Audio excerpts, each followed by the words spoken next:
আসসালামু আলাইকুম সবাইকে। আশা করি সবাই অনেক অনেক ভালো আছেন। চলে আসলাম নতুন আরেকটি ভিডিও নিয়ে। আর আজকের ভিডিওতে কথা বলবো কানাডাতে টুরিস্ট ভিসা নিয়ে কি করে আসতে পারবেন।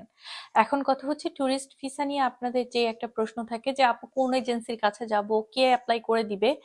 একটা কথা মনে রাখবেন, টুরিস্ট ভিসা, স্টাডি পারমিট, যে কোনো প্রোগ্রামই বলেন না কেন কানাডাতে আসার জন্য আপনি যদি কম্পিউটার ইউজ করতে পারেন, ল্যাপটপ ইউজ করতে পারেন, আর আপনার যদি বেসিক ইংলিশ বোঝার ক্ষমতাটা থেকে থাকে, তাহলে অবশ্যই আপনি ঘরে বসে নিজের ল্যাপটপ দিয়ে আর ওয়াইফাই দিয়ে খুব সহজেই এই ট্যুরিস্ট ভিসা অ্যাপ্লাই করতে পারেন। আপনাকে কোনো এজেন্সির কাছেও যেতে হবে না, আহ, অথবা কারো হেল্প নিতে হবে না। এখন কথা হচ্ছে যে ট্যুরিস্ট ভিসাটা তাহলে আপনারা ঘরে বসে কি করে অ্যাপ্লাই করবেন। আপনাদের অনেক প্রশ্ন থাকে, ধরেন কত টাকা ব্যাংকে ফান্ড দেখাতে হবে, কেমন ফান্ড থাকলে ট্যুরিস্ট ভিসা পাবো, অথবা সাদা পাসপোর্টে কি ট্যুরিস্ট ভিসা হবে কিনা, কেউ ইনভিটেশন দিলে সেই ইনভিটেশনটা কিভাবে কাজ করবে, অথবা আপনাদের যে অ্যাজ এ টুরিস্ট যখন আপনারা এখানে ঘুরতে আসবেন তখন আপনাদেরকে একটা প্ল্যান বা স্টেটমেন্ট বা একটা এসওপি যখন আমরা লিখি, স্টেটমেন্ট অফ পারপাস, এখানে আপনারা আপনাদের ভিজিট প্ল্যান বা ভিজিটার পারপাসটাই লিখে দিতে হবে। যদি আপনি আম, কানাডাতে ট্যুরিস্ট ভিসা নিয়ে আসতে চান, যেই যেই ডকুমেন্টস গুলো, কোথায় গিয়ে আপনি প্রোফাইল ক্রিয়েট করবেন, কিভাবে ক্রিয়েট করে সেখানে আপনি আপলোড করবেন, কত টাকা অ্যাপ্লিকেশন ফিস দিতে হবে, এই সবকিছু নিয়ে আজকের ভিডিওটা আমি করব। তো আজকের ভিডিওটাতে আমি এমন ভাবে ইনফরমেশন দিব যাতে আপনারা ঘরে বসেই নিজের ল্যাপটপ দিয়ে নিজেই কানাডাতে ট্যুরিস্ট ভিসার জন্য অ্যাপ্লাই করতে পারেন without any one help. So যদি আপনি নিজে নিজে অ্যাপ্লাই করেন তাহলে কত টাকা খরচ হবে। এখন আপনি যদি কাউন্ট করেন আপনার পাসপোর্ট কস্ট থেকে শুরু করে সবকিছু, তাহলে সেখানে আমি এক্স্যাক্টলি অ্যামাউন্ট বলতে পারবো না। কিন্তু শুধুমাত্র অ্যাপ্লিকেশন করার জন্য বা কানাডাতে আসার জন্য এই ট্যুরিস্ট ভিসা নিয়ে আপনাদেরকে মাত্র 100 ক্যানাডিয়ান ডলার, মানে 100 ক্যানাডিয়ান ডলার পে করতে হবে হচ্ছে এই প্রসেসিংটা করার ফিস। আর $85 হচ্ছে আপনার বায়োমেট্রিক ফিস। বায়োমেট্রিক হচ্ছে আপনার ফিঙ্গারপ্রিন্ট দেওয়ার ফিস। সো এই 185 ক্যানাডিয়ান ডলার ছাড়া আপনাদেরকে এক্সট্রা আর কোনো টাকাই কিন্তু এর পেছনে খরচ করতে হবে না। আর আরেকটা জিনিস মনে রাখবেন, যখন আপনারা অ্যাপ্লাইটা করবেন তখন সব ধরনের সাপোর্টিং ডকুমেন্টস, ব্যাংক স্টেটমেন্ট থেকে শুরু করে যা যা প্রয়োজন সবকিছুই আপনাদেরকে দিতে হবে। পুলিশ সার্টিফিকেট, বার্থ সার্টিফিকেট থেকে শুরু করে সবকিছু। প্লাস আপনি যে আবার বাংলাদেশে ব্যাক করবেন, বা বাংলাদেশিরা শুধুমাত্র না, শুধু আমি কিন্তু বাংলাদেশি সিটিজেনদের নিয়ে কথা বলছি। তো আপনি যদি বাংলাদেশ পাসপোর্ট হোল্ডারকারী যে কোনো দেশেই থাকুন না কেন, এই ভিডিওটা সবার জন্য সেম। আপনার নিকটস্থ যে ভিসা অফিস আছে সেখানে আপনাকে গিয়ে আপনার পাসপোর্ট জমা দিতে হবে। যেহেতু কানাডার সবকিছুই অনলাইনে, আপনি অনলাইনে বসে সেম ওয়েতে অ্যাপ্লাই করবেন, সেম নিয়মে অ্যাপ্লাই করবেন। শুধুমাত্র আপনার কোথা থেকে অ্যাপ্লাই করছেন সেই স্থানটা চেঞ্জ হবে, দ্যাটস ইট। সো পুরো ভিডিওটা অবশ্যই শেষ পর্যন্ত দেখবেন যদি নিজে নিজে টাকা বাঁচিয়ে কানাডার টুরিস্ট ভিসাটা পেতে চান। ধন্যবাদ সবাইকে।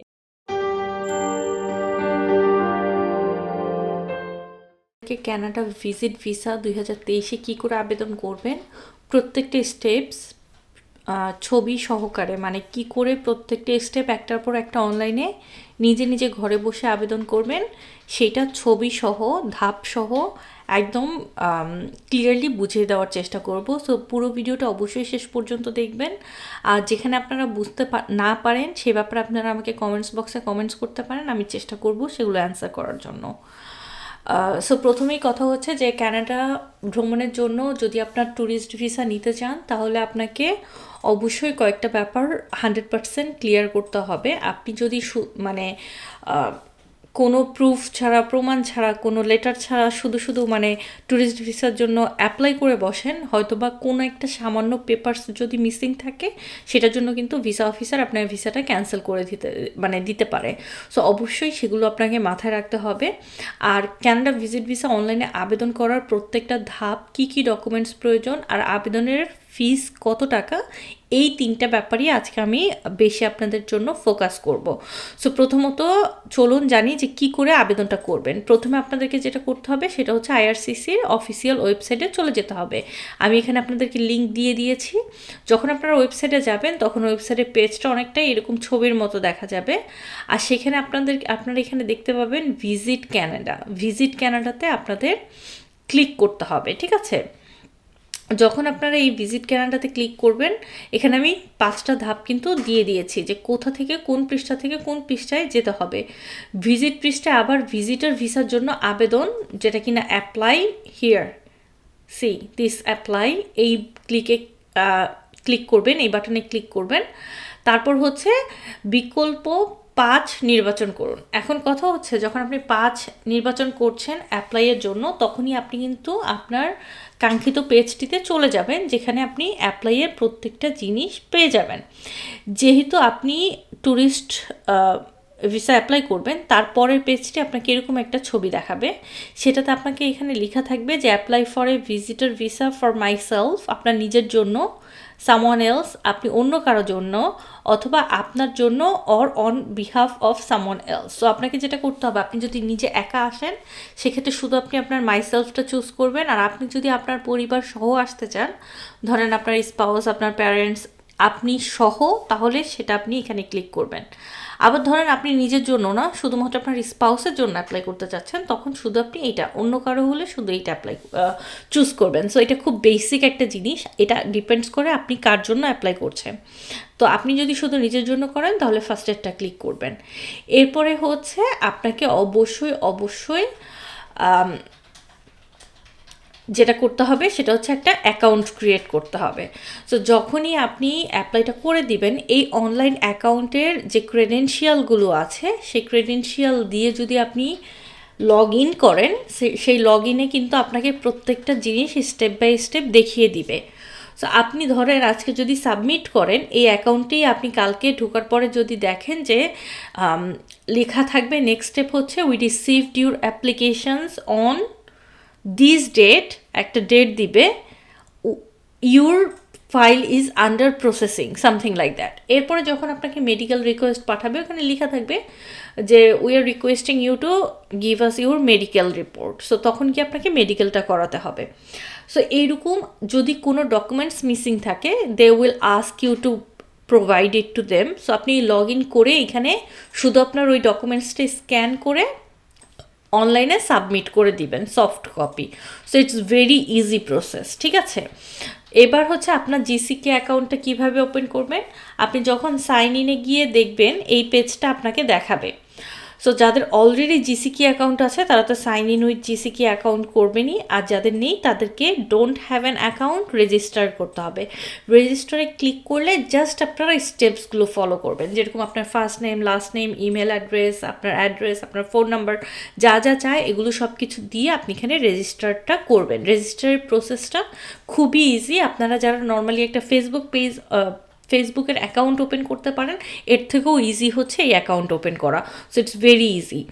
এরপরে 12 নম্বর ধাপে হচ্ছে আপনাকে অ্যাকাউন্ট দিয়ে সাইন ইন করার জন্য, করার পরে যখন আপনি পুরো অ্যাকাউন্টটা ওপেন করে ফেলবেন, আপনি এখন লগ ইন আছেন আপনার অ্যাকাউন্টে, তখন আপনি আবেদন করার জন্য আবেদনের apply to come to Canada যে স্টার্ট অ্যান্ড অ্যাপ্লিকেশানস, আপনি অ্যাপ্লাইয়ের এখানে আবেদন করবেন, ঠিক আছে। এগুলো আপনার জন্য না, এগুলো হচ্ছে অন্যদের জন্য। অ্যাপ্লাই টু কাম টু ক্যানাডাতে আপনি ক্লিক করবেন। ক্লিক করার পরে হচ্ছে আপনাকে ডকুমেন্ট চেকলিস্ট দেখাবে। সো ডকুমেন্টস চেকলিস্টগুলো দেখতে হবে আপনাকে। সবার প্রথমে আপনাকে যেটা হচ্ছে সেটা হচ্ছে অ্যাপ্লিকেশান ফর্ম। সো অ্যাপ্লিকেশান ফর্মটা আপনি ডাউনলোড করবেন ওদের ওয়েবসাইট থেকে। ডাউনলোড করে সেই অ্যাপ্লিকেশান ফর্মটা আপনি অনলাইনেই পিডিএফেই আপনি ওইটা ফিল আপ করতে পারবেন। ফর্মটা আপনার ফার্স্ট নেম, লাস্ট নেম সব কিছু আপনি পিডিএফে ফিল আপ করে ওইটা আপলোড করবেন। সাথে আপনি আপনার যত ডকুমেন্টস এখানে লিস্ট করা আছে প্রত্যেকটা জিনিস আপনাকে আপলোড করতে হবে। সাথে যদি আপনি এই প্রশ্নবোধক চিহ্নে ক্লিক করেন, তাহলে এটার যে ইনস্ট্রাকশন অপশন আছে সেটা পর্যন্ত তারা দেখিয়ে দিবে কি করে আপলোডটা করতে হবে। এখন চলুন জানি যে কি কি প্রয়োজনীয় কাগজপত্র লাগবে। এক একজনের এক এক ধরনের প্রয়োজনীয় কাগজপত্রের ব্যাপার আছে, তারপরও যেগুলো একদম বেসিক সবার ক্ষেত্রেই লাগবে সেগুলো নিয়ে আমি কথা বলবো। এখন ধরেন আপনার কোনো আত্মীয় আছে, আপনি তার কোনো অনুষ্ঠানে অ্যাটেন্ড করছেন, তখন ডেফিনেটলি সেইটা আপনাকে এক্সপ্লেইন করতে হবে। এখন আপনাদের যাদের কোনো আত্মীয় স্বজন নিয়ে আপনারা শুধু কানাডাতে ঘুরতে আসবেন, তাদেরকে সেই ভ্রমণের ইতিহাস বা সেই যে ভ্রমণের এক্সপ্লেনেশন, আপনি যেখানে ট্যুরিস্ট হিসেবে আসবেন তার একটা প্ল্যান আপনাকে সুন্দর লেটারে লিখে কিন্তু ভিসা অফিসারকে দিতে হবে। সো এই কাজগুলো আপনাকে খুব সুন্দরভাবে নিখুঁতভাবে করতে হবে, যাতে ভিসা অফিসার প্রথমে আপনার ফাইলটা ওপেন করেই আপনাকে আপনার ভিসাটা রিজেক্ট না করে, ঠিক আছে। আর সে 100% কনভিন্স হয় যে আপনি এখানে শুধু ঘুরতেই আসবেন, ঘোরার পরে আপনি আবার ব্যাক করবেন। সো ব্যাক করার জন্য অবশ্যই আপনার সেই লেটারে আপনার কান্ট্রিটাই, আপনি যদি এখন জব করেন বা আপনার বিজনেস আছে, সেই জবের থেকে একটা লেটার, অথবা বিজনেস থেকে বিজনেসের একটা প্রুফ অফ লেটার আপনাকে দিতে হবে যে আপনি এখানে এখন বাংলাদেশে এখন কাজ করছেন, বা আপনারা যে কোনো দেশেই থাকেন না কেন, it's same for each and every country. ধরেন আপনারা কেউ আছেন মিডল ইস্টের কোনো কান্ট্রিতে, ধরেন আপনি দুবাইতে আছেন ফর এক্সাম্পল, আপনি সেখানে জব করছেন। সো জবের ওইখান থেকে আপনি একটা লেটার নিয়ে দিবেন যে এই জব থেকে আমি 3 উইকসের অফ নিলাম। আপনি আপনার ম্যানেজারের একটা সাইন স্ট্যাম্প সহ দিবেন ওইটা, যে 3 সপ্তাহের একটা ছুটির আপনি অ্যাপ্লিকেশন করেছেন, এই 3 সপ্তাহের জন্য আপনি ক্যানাডাতে ঘুরতে আসছেন। আফটার 3 উইকস আপনি হচ্ছে রিটার্ন করবেন, আবার জবে জয়েন করবেন। সো এইটার মানে হচ্ছে আপনার একটা চাকরি, সেটা থেকে আপনি অফ নিয়ে আসছেন, আবার আপনি গিয়ে সেই চাকরিতে জয়েন করবেন। সো এইটাকেই আমরা বলি কান্ট্রিটাই একটা ব্যাপার। আর যারা বাংলাদেশ থেকে আসবেন তাদের ফ্যামিলি রেখে আসলে, ফ্যামিলি আছে, প্যারেন্টস আছে, সয় সম্পত্তি আছে, তারপর হচ্ছে জব আছে, ব্যবসা আছে। যারা চাকরি ব্যবসা কিছুই করেন না তারা দিবেন হচ্ছে ফ্যামিলিটাই। যদি আপনাদের প্যারেন্টস থাকে, যদি আপনাদের সয় সম্পত্তি থাকে, প্রপার্টি থাকে, এগুলোর দিয়ে আপনারা কান্ট্রিটাইটা দেখাতে পারবেন। কান্ট্রিটাইটা দেখানো ইটস ভেরি ইম্পর্টেন্ট। আর সেকেন্ড ইম্পর্টেন্ট ওয়ান হচ্ছে আপনার প্রুফ অফ ফান্ড, যে আপনার কাছে টাকা পয়সা আছে আপনি এখানে এসে 3 উইকস স্পেন্ড করার মতো। সেটার জন্য আপনি লিকুইড ক্যাশ তো দেখাবেনই, সাথে আপনি এই লিকুইড ক্যাশের কিন্তু কোনো বাধ্যবাধকতা নেই, ডিপেন্ডস অন আপনি কতদিন থাকবেন, ঠিক আছে। আর প্রতি মাসে আপনার অ্যাকাউন্টে একটা সার্টেন অ্যামাউন্ট আসছে বা একটা অ্যামাউন্ট জমা আছে, কোত্থেকে জমা আছে, কিভাবে জমা আছে, এগুলো সব কিছু আপনাকে দেখাতে হবে। এগুলো আপনারা কিন্তু সব ইভ্যালুয়েশন বা ভ্যালুয়েশন যে অ্যাসেটের আছে, সেটা কিন্তু আপনারা গুলশানের যে কোনো কারো কাছ থেকে সুন্দর করে করিয়ে নিতে পারবেন, প্লাস ট্রান্সলেশন করিয়ে নিতে পারবেন যদি কারো অ্যাসেটস বাংলাতে দলিলপত্র বা এফডিআর এসব জিনিস থেকে থাকে। এখন চলেন জানি যে এক্স্যাক্টলি কী কী জিনিস লাগবে, সেগুলো আমি এখানে প্রত্যেকটা জিনিস একটার পর একটা দিয়ে দিয়েছি। এখন এই জিনিসগুলো কিন্তু আপনারা লিস্টগুলো প্রত্যেকটা পড়বেন, ঠিক আছে। এখন ধরেন আর্থিক সহায়তা বা প্রুফ অফ ফান্ডের প্রমাণ দেওয়ার জন্য আপনার গত 4 মাসের ব্যাংক স্টেটমেন্ট, আপনার পরিবর্তনযোগ্য মুদ্রার একটি ব্যাংক ড্রাফট যদি আপনার কাছে থেকে থাকে। সো যেরকম আপনি বাংলাদেশি টাকায় আপনার ব্যাংক অ্যাকাউন্টে 10 লাখ টাকা আছে, সেটা আপনি ক্যানাডিয়ান ডলারে কত, সেটার একটা ক্যানাডিয়ান ডলারের ব্যাংক ড্রাফট দিতে হবে। আপনি যদি চাকরি করেন আপনার বেতনের পে স্ট্যাব দেখাতে হবে, একটি কর্মসংস্থানের চিঠি, যেটা আমি মাত্র বললাম আপনি কাজ করলে সেখান থেকে একটা চিঠি দেখাতে হবে, সম্পদ বা ব্যবসার প্রমাণ, টিউশন এবং বাসস্থান ফি প্রদানের প্রমাণ। সো আপনার যেহেতু টিউশন নেই, বাট আপনি এখানে এসে যখন থাকবেন তখন থাকা খাওয়ার জন্য আপনার কাছে এনাফ টাকা আছে, ওইটার প্রমাণ, ট্যাক্স রিপোর্ট। আর আপনার কাছে ধরেন 10 লাখ টাকা আছে, 10 লাখ টাকা কোত্থেকে আসছে, আপনি প্রতি বছর বাংলাদেশ গভর্নমেন্টকে ট্যাক্স দিচ্ছেন, সেই রিপোর্ট আপনাকে দেখাতে হবে। আপনি যদি কোনো আর্থিক প্রতিষ্ঠান থেকে ঋণ নিয়ে থাকেন, লোন নিয়ে থাকেন, তার প্রমাণ দেখাতে হবে। বাট আমি এটা আপনাদেরকে না করব যে লোনের টাকা এইভাবে না দেখানোই বেটার। তারপর হচ্ছে অর্থ প্রদানকারী ব্যক্তি বা প্রতিষ্ঠানের, ধরেন আপনি আপনার টাকায় না, আপনি আপনার বাবার টাকায় বা কেউ আপনাকে স্পন্সর করছে, টাকাটা দিচ্ছে, তার A to Z সব কিছু দেখাতে হবে। সো এরকম প্রত্যেকটা জিনিস কিন্তু আপনারা ভালো করে পড়ে নেবেন।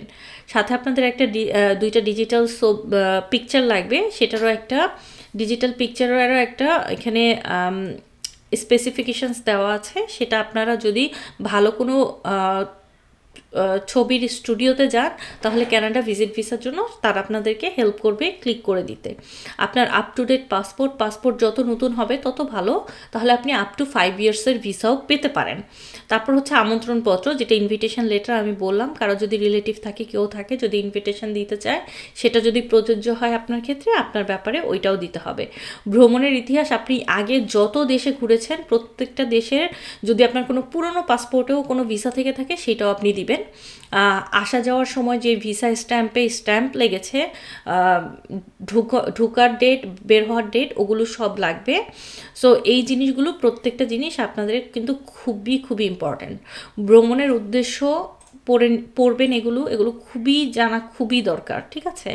তারপর হচ্ছে সম্পর্কের প্রমাণ, হচ্ছে ধরেন আপনি ম্যারিড, আপনার ওয়াইফকে সাথে নিয়ে আসছেন সেখানে লাগবে, বা আপনার বার্থ সার্টিফিকেট, প্রত্যেকটা জিনিস কিন্তু ম্যারেজ সার্টিফিকেট এগুলো সব যাতে ইংলিশ হয়, সব কিছু যাতে আপ টু ডেট হয়, প্রত্যেকটা জায়গায় আপনাদের সঠিক নাম থাকে, সঠিক ডেট অফ বার্থ থাকে, প্রত্যেকটা পেপার সব কিছু যাতে সেম থাকে। এরপর চলুন কানাডা ভিজিট ভিসা বা ট্যুরিস্ট ভিসায় আবেদনের ফিস হচ্ছে $100 আপনি যদি ঘরে বসে নিজের কম্পিউটার দিয়ে অ্যাপ্লাই করেন, যদি আমি সব কিছু মিলিয়েও চিন্তা করি তাহলেও কিন্তু আপনাদের $200 বেশি লাগার কথা না, ঠিক আছে।